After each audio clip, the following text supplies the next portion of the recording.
వాళ్ళని అలాగే చేయాలి బ్రో. అలా మామూలుగా కాదు, నా కూడా కోసి ఉప్పు కారం పెట్టాలి లంజావడకుని తీసుకోవాలి. స్టాండ్ తీసుకొని వాళ్ళు ఎంత క్రూయల్గా తీసుకుంటారో మనం కూడా అట్నే స్టాండ్ తీసుకొని మనం కూడా మన ఏదో చూపెట్టాలి దమ్మ అంటున్నా. ఇక వదిలేసామంటే రేపటి రోజు ఇంకోటి జరుగుద్ది. మన వాళ్ళు ఎట్లా చేసిరో మనం గిట్లా అట్లనే ఏదైనా అగ్రెసివ్గా చేస్తేనే ఇది కూల్ అవుతుంది. ఎందుకంటే వాళ్ళు అంత డైర్గా మళ్ళీ మోడీకి చెప్పుకోపో అంటే ఇప్పుడు ఆ పర్సన్ ఫీమేల్ ఆమె వాళ్ళ పిల్లగానికి ఇట్లా ఇప్పుడు హస్బెండ్ చంపేసారు. ఇక వాళ్ళు ఎట్లా ఫర్దర్గా ప్రొసీడ్ అవ్వాలని వాళ్ళకి ఏం తెలియదు. ఆమె ఏమన్నది వాడిని చంపేసారు కదా, దాంతోపాటు ఆ పిల్లగాన్ని నన్ను ఇలా చంపేసారు మా పిల్లగాని అంటే మోడీకి చెప్పుకోపో అన్నాడు అంటాడు దాంట్లో. అంటే దీన్ని ఎంత వాళ్ళకి ఏం భయం అంటే ఏం లేదు, ఇక నువ్వు ఏం బిక్తో వీక్ అన్నట్టు మాట్లాడి రాళ్ళు చూపెట్టుర్రు, మీరు ఏందో చూపెట్టుర్రి. దానికంటే ముందు ఇట్లా మన పాకిస్తాన్లో వాడు అని పేరు అనే జనరల్ ఉండేగా, వాడు ఇట్లా ఏమని మాట్లాడిండు, 30 కోట్ల మంది ఆర్మీ ఉంది ఇండియాలో, వాళ్ళే ఏం బీకలేకపోయారు, ఆ చిన్న జజకిస్తాన్ దాంట్లో వాళ్ళేం చేయగలుగుతారు అన్నట్టు మాట్లాడాడు. అంటే ఈ ఇంటర్లింక్ చేసుకుంటే ప్రతి ఒక్కటి ఏంటంటే మనల్ని ఉసిగొల్పనికనే ఉన్నాయి అన్నీ. మనం ఇండియా ఏదైనా ఫర్దర్గా ఏదైనా యాక్షన్ కొద్దిగా స్ట్రిక్ట్గా తీసుకుంటేనే మన అవుతుంది, కానీ ఇలా చిన్న తీసుకుంటే ఇట్లా వేస్తే మాత్రం అయితే ఇబ్బంది అవుతుంది. అంటే అలా ఏం తెలియని అమాయకులను అట్లా చంపడాన్ని ఎట్లా చూడొచ్చు, ఇండియా ఎలా రియాక్ట్ అయితే బాగుంటుంది? అది చెప్తున్నా భయ్య. ఇప్పుడు ఏంటంటే చిన్నగా ఏదో ఇప్పుడు ఏమంటారు ఇండస్ అదొక ట్రీటీని హోల్డ్ చేస్తా అంటే ఇది కాకుండా డైరెక్ట్గా ఒకటేసారి మనం గిట్లా తీసుకోవాలి. స్టాండ్ తీసుకొని వాళ్ళు ఎంత క్రూయల్గా తీసుకుంటారో మనం గిట్లా అట్నే స్టాండ్ తీసుకొని మనం గిట్లా మన ఏదో చూపెట్టాలి దమ్మ అంటున్నా.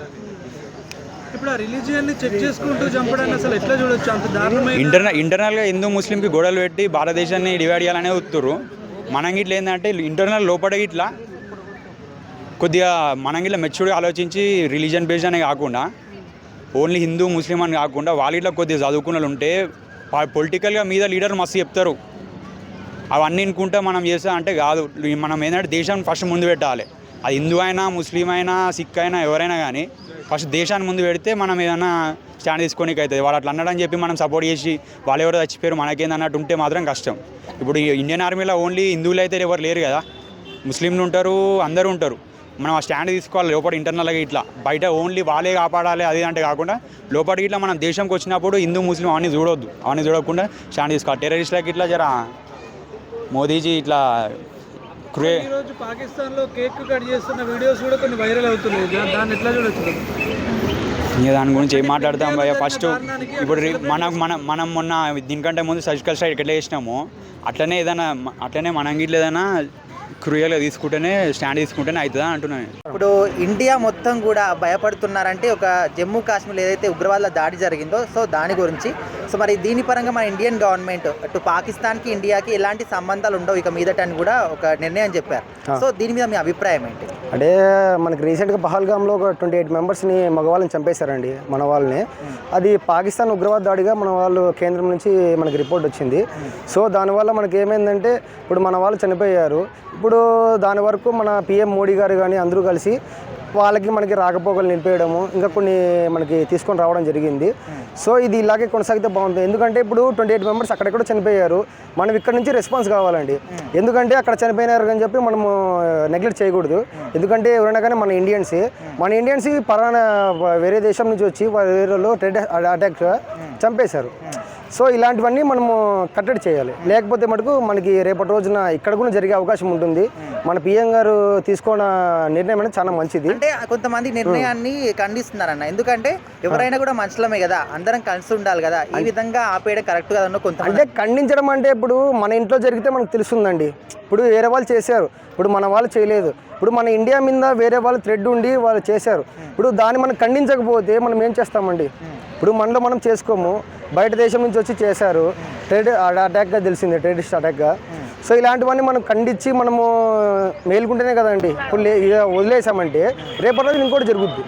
సో దీనివల్ల మనము కొద్దిగా చేసుకోవాలండి. సో ఎవరైతే అటాక్ చేశారో వాళ్ళకు ఎలాంటి శిక్షలు వేస్తే ఇక మీదట ఇలాంటివి జరగకుండా ఉంటాయి అనుకోవచ్చు? అంటే ఆల్రెడీ వాళ్ళు ఏం చెప్పారంటే మనకి పాస్పోర్ట్ అక్కడి నుంచి ఇక్కడికి రావడానికి వీసా కూడా నిలిపేయడం జరిగింది. ఇంకొందరికి ఒక 24 months 48 months వాళ్ళకి 48 hours లోపల వాళ్ళకి దేశం తిరిగిపోవడం అని చెప్పేసి ఆదేశాలు ఇవ్వడం జరిగింది. సో అలాంటివన్నీ జరిగితే మనకి నెక్స్ట్ ఇలాంటి జరగకుండా ఉండడానికి అవకాశం ఉంటుంది. మరి పాకిస్తాన్కి చాలా వరకు వాటర్ సప్లై అవన్నీ ఆపేశారు మన వాళ్ళు, అంటే ఎంతవరకు కరెక్ట్ అంటారు? వాటర్ సప్లై అంటే అది మన నుంచే పోతుంది కదండి. ఆల్రెడీ వాళ్ళు అక్రమంగా తీసుకున్నారు. ఇప్పుడు మన వాళ్ళు ఏమంటున్నారంటే ఇలాంటివి జరిగిన తర్వాత మనకే రావాలి కదా అని చెప్పేసి ఫైట్ చేస్తూ ఉన్నారు. దాన్ని మనం సపోర్ట్ చేయాలి కదండి. బ్రో ఫస్ట్ ఆఫ్ ఆల్ అయితే ఇప్పుడు సమ్మర్ కదా, సమ్మర్ కాబట్టి మన వాళ్ళు అక్కడ కాశ్మీర్లో చల్లగా ఉంటుందని అక్కడ టూర్కి వెళ్తారు బ్రో.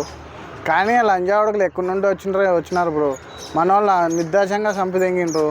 మన ఆగొడకులు మంచిలా బ్రో. మన మన మన ఆంధ్రాకి వస్తే తెలంగాణకి వచ్చిన మనం ఎంత గౌరవించి ఎంత మర్యాద ఇచ్చి మనం పంపిస్తాం కదా బ్రో. నా కొడుకులు కొద్దిగానే అరువు ఉందా? మన వాళ్ళు నరుగుతాడు బ్రో. ఎవడన్నా వాడు కాశ్మీర్ వాడు ఎవడో తెలియాలి, వాడిని ఖచ్చితంగా నరికి తెంగుతాం బ్రో. అంటే వాళ్ళు ప్రస్తుతం తప్పించుకొని ఉన్నారు, వాళ్ళని ఎట్లాంటి శిక్షలు విధించాలనుకుంటున్నారు? వాడిని కఠినంగా శిక్షించాలి బ్రో. నార్మల్ కాదు. మన మోడీ గారు మన ముఖ్యమంత్రులు గారు ఏం చేస్తున్నారు బ్రో? మన ఆంధ్ర వాళ్ళని చంపిండ్రు. లంజావడకులను పట్టుకోకుండా ఏం చేస్తున్నారు మీరు? ఏంటి బ్రో ఇది? చాలా దారుణంగా అన్యాయం కదా అది.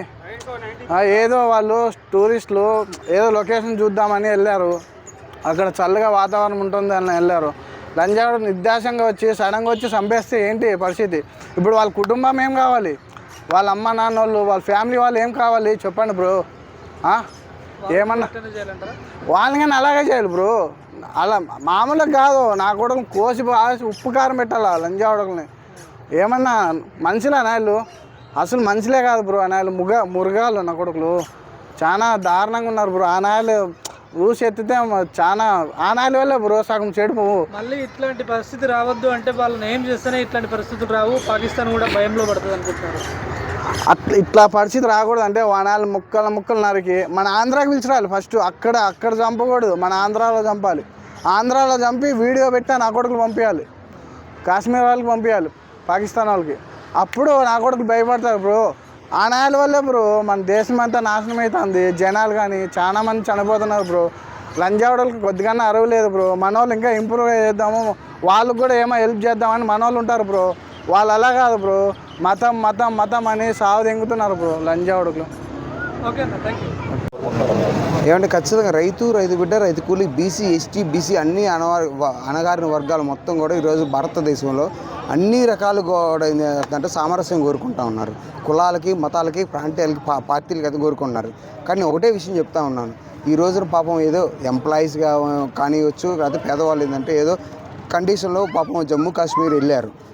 వాళ్ళకున్న బడ్జెట్ కండిషన్ ఏమండి, ఇది మీరు గమనించండి. మీరే ఉంటారు, మీ ప్రొఫెషన్లో ఉంటారు, హై పొజిషన్లో ఉంటారు.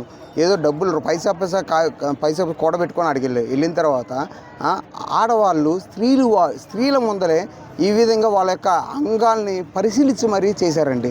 దీన్ని మనం ఖండించాలా లేదా మీరు గమనించాల్సిన అవసరం ఎంత ఉందని నేను చెప్తా ఉన్నాను. ఒకటండి, ఈరోజైతే మనం భారతదేశంలో బతుకుతున్నాం కదండి. ఇది పరిశీలించే విషయం మీరు గమనించాలి. మీడియా ప్రతినిధులు మీరందరూ ఉన్నారు. ఇది చాలా ఖండించాల్సిన విషయం.